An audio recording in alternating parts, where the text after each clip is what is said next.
Hello everybody and welcome to my quick video review of the new Bolito X, which is their second watch release. I have reviewed their first watch, the classic Bolito. I reviewed the core version, which is the skeleton model, on my website hypenstyle.fr. And yes, I was very pleased with this the old watch. The new one I think is even better, mainly due to its new size. It's a little bigger, but the strap and lug width has remained the same, so I feel like it's better proportioned, especially for straps that doesn't taper down, as you can see here. And yeah, well, they integrated a slide bezel on these models, so you can have a countdown timer, GMT, or my favorite, the logarithmic scale. I'm a big Navitimer fan, so definitely I like the look of it. I don't really use it. It just looks cool, I guess, in my opinion. But yeah, let's talk about this watch in detail. Wrist check. I'm wearing my Breitling Headwind. I will be taking it off, so you can see this on the wrist later. But let's go into details about this rather unique and almost crazy watch. So to begin with, let's talk about the size. It's on its widest point, the case is 45 millimeters. I believe the dial is 41 or 40 millimeters. And this, well, there is not just one number for the height. The thinnest part of the case or the watch is 11.6 millimeters, and in the tallest part it is 14.1, which gives you an increment of 2.5 millimeters, I believe, if my math is correct. You will probably correct me on that if I'm wrong. I feel this is a much better size than the old one. I don't have it right now, but if you can imagine this but smaller on the same strap, it didn't feel correct. It didn't stand right on the wrist. And this one, it kind of matches the size of the strap a little better. I've had this on a NATO strap, and it looks amazing as well. But yeah, this strap is great as well. And yeah, let's talk a little about like overall quality of this watch. These watches come in at around, I think it's 985 Swiss franc, so that's a little above 1,000 US dollars and 850 euros, I believe. So it's not a cheap watch, but the finishing of the metal is pretty good. These edges here are dull, but still sharp. The bead blasting on the case. Let me see if you can get a close look here. Very fine and feels great and soft to the touch. I've definitely had worse bead blastings in my hands before, and it does tend to scratch easily, or it doesn't scratch easily, but the scratches are visible easier than on other surfaces. But yeah, everything comes with a price. The engraving on the bezel and the crown, these little gripped engravings are very uniform. I've had a loop up to them, and the shapes are very uniform. They grip pretty well. Even though the slide bezel is quite hard. Well, I have one hand, so it's pretty hard to turn it, but if you want to keep water resistance with these things, you have to make them pretty tight.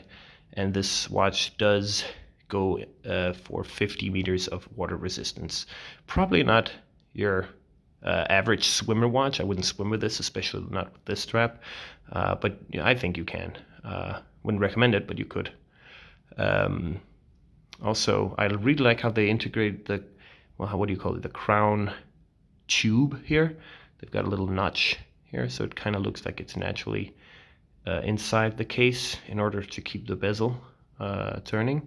And there's a little notch underneath as well to help your fingernail catch the crown when you want to pull it out and set the time, which is a cool little detail, and also something that's almost necessary.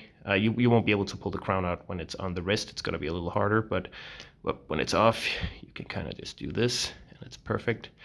Oh yeah, overall, not a solid case. Everything feels solid and well built. The dial as well, everything is well printed on it. Very clean and detailed printing. The slide bezel rule is kind of like a galvanized silver metal look to it. Hard to see in this light and with the camera, but yeah, not some kind of a dull surface compared to the inner dial here, the black one is pretty matte, and actually in some light conditions you can't even see the hands, and you just see these white floating hands, which looks really cool actually. I kind of like that effect because you can still tell the time pretty easily. I will say that the R markers are loomed, and the application of that loom, when I took out a loop, it's pretty grainy. I've seen better applications of loom on those hour markers. The hands are quite better applied. Of course, with the loop, I will see some flaws on the side, especially on the side here of the hands. Not sure if every model has that, of course, depends on quality control, but nothing serious. I mean, you really have to go and take a really close look with a loop or with a good eye to kind of catch these flaws. So overall, a very, very nice, well printed dial. You know, the logo name has this embossed effect, very shiny, very crisp. The date wheel is centered inside the aperture. So everything is how you would like it. And the only polished surface, except for maybe the screws underneath here, is the top of this slide rule bezel part here, which is nice, a nice little effect. If you look at the back, display case back, we've got this nice, I think it's double dome sapphire, which gives kind of like it almost magnifies the movement a little, and it's pretty interesting case back because the movement is actually inclined due to this crazy design, and it really, it's an interesting movement. It's the STP 1.11. I think it's based off the ETA 2824 architecture, and it's you know, a lot of forums say it's as good as an ETA movement. Some would say even better, but oh, the lights went off and we're back. Sorry, the lights turned down. I'm in my office and just filming this quick review for you guys. Don't have time to script it or anything, but yeah, where was I? Yes, the case back. So let's see here. Yeah, the STP 1.11, which most people say some say it's superior in anti-shock technology compared to the ETAs. I don't really know. I've had a few watches with these. They never fail. They look good. They're even well finished. They've got this little perlage and Côte de Genève on the rotor, so they look good.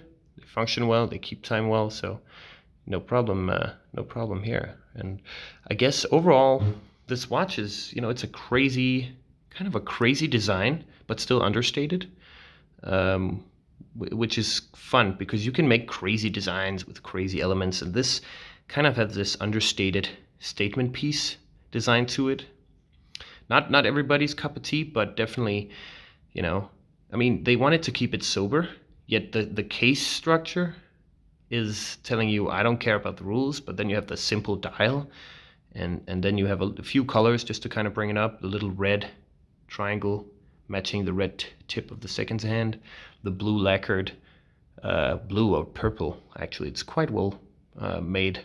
I've seen a lot of cheap versions of this design element, and this is well applied, and it shines from dark blue to purple depending on the light. Very, very nice little touch. Definitely not a boring watch.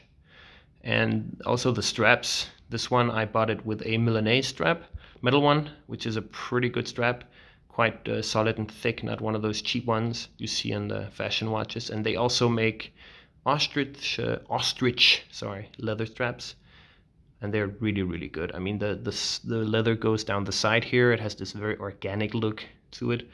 Feels good, smells good, well upholstered.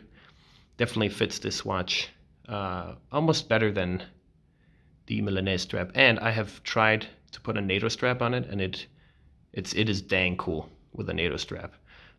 You can't just put it on like regular watches. You're gonna have to you're gonna have to kind of hold it down and then put the pins in, but it definitely looks cool. I'll have a picture of that on my review on hypenstyle.fr.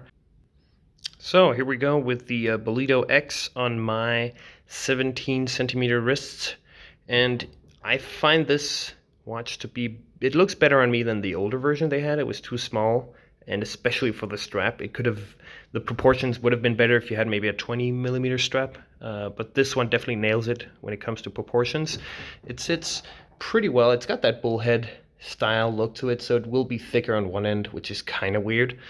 But yeah, I mean, not everybody's cup of tea, but I really like it. I think it's a cool ass watch, and people have definitely asked me, what the hell is this? So, and it's quite comfortable, sits flat on the wrist. It can appear taller than it is because the strap comes out of the bottom of the case, but I mean, it's cool. It's got a good depth on the dial as well, a slight subtle depth to the design, thanks to the inner dial being lower, and you got this nice beveled edge on the date aperture, which gives it it's not flat dial, and also the slidable bezel goes down at an angle, so you have this really cool effect. I'd say it's more, well, it's even better proportioned on a NATO strap, because the NATO strap has this tip here sticking out, which kind of gives it a little better. It kind of matches the height here, so it doesn't kind of just drop down suddenly. But yeah, that's pretty much it. I hope you like this review. There is a full written review on hypenstyle.fr. If I forgot anything, sorry, I'm not scripting this. I did it on the fly in my office, and just go read it on hypenstyle.fr. You can read the previous review I did of their previous model, and all sorts of other reviews. Please subscribe if you want more of these videos. I guess the more subscribers, the more time I can try and put into this YouTube channel. I'll try to do more than just reviews, but have a great day. And yeah, don't hesitate to comment if you have any questions. Bye bye.